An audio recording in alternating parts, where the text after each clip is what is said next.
We're going to start off with Ms. Lois Dauway. She's the Interim Deputy General Secretary of the United Methodist Women Division. She's an awesome woman. She's a mover and shaker.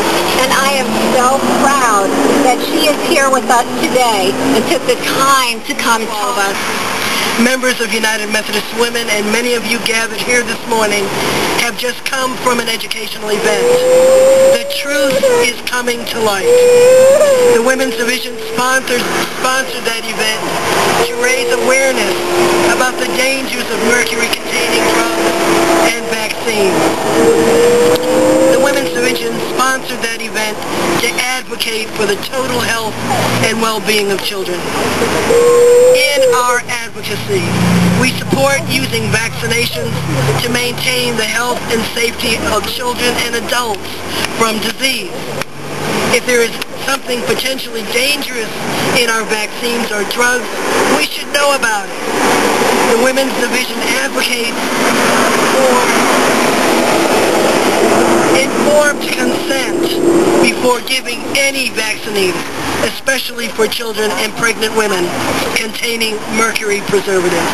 We advocate that mercury compounds be removed from all drugs.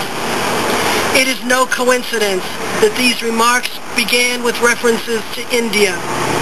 The message coming from India today is that the rates of autism is at unprecedented levels. They claim that drugs imported from this country are a major factor. Our concern is not just for American children.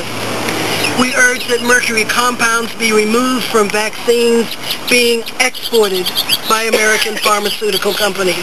We cannot and should not continue to dump unsafe or questionable drugs overseas. Practice in medicine is to provide informed consent in advance of administering medications or performing procedures that could potentially be harmful. I stand fully aware that drug side effects are real and can have varying and long-lasting as well as devastating effects on the vulnerable, more specifically, the very young and the very old. I stand again as a healthcare provider who has been offered flu vaccines, hepatitis series, pneumonia vaccines on a regular basis in an effort to protect me as well as in an effort to protect the sick persons I serve. I have never been given information that revealed the presence of mercury in any of these vaccines that I was offered in a work setting.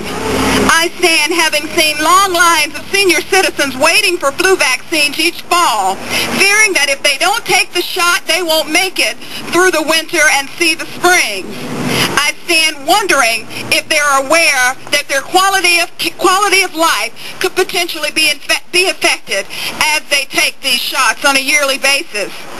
I stand as the parent of a 9-year-old who has had many inoculations in her short life.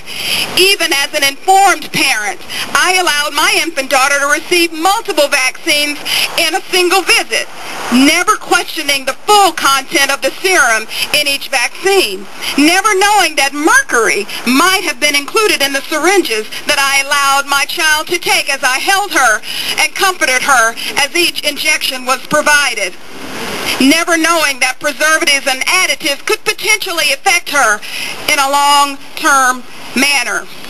I stand as an African-American citizen aware that minority groups in history have been victims of substandard, inappropriate, and ill-informed, sometimes malicious treatments for which many communities currently suffer. These inequities were many times imposed on persons who were deemed expendable, less than human, and of lowered worth.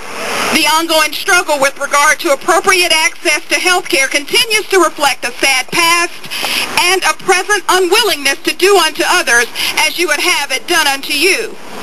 I stand as an educated person who knows that any piece of paper will lie down and allow anyone to write their version of truth on it. The truth must come to light. The truth is coming to light. And having attended the Truth is Coming to Light conference, my eyes have been opened to the deep-seated efforts to cover what is the truth. The church commands that we study to show ourselves approved, workers that need not to be ashamed. We must rightly divide the truth. I stand because where there is smoke, many times there is fire. If there is anything questionable about the effects of mercury in the vaccines that we all have been exposed to, I would insist, we would insist, that mercury be removed and replaced with less toxic preservatives. Yay! If in doubt, take the mercury out. United Methodist Women ask that you remove mercury from all vaccines. Create a stockpile of mercury-free vaccines for children and expectant mothers. Offer informed consent to all persons exposed to mercury to allow them to make their own educated guess. We must be like the resurrection women at the tomb who made a miraculous discovery and went to tell the world about the wonderful things they had found. Sometimes they weren't believed, but the truth still had to be told.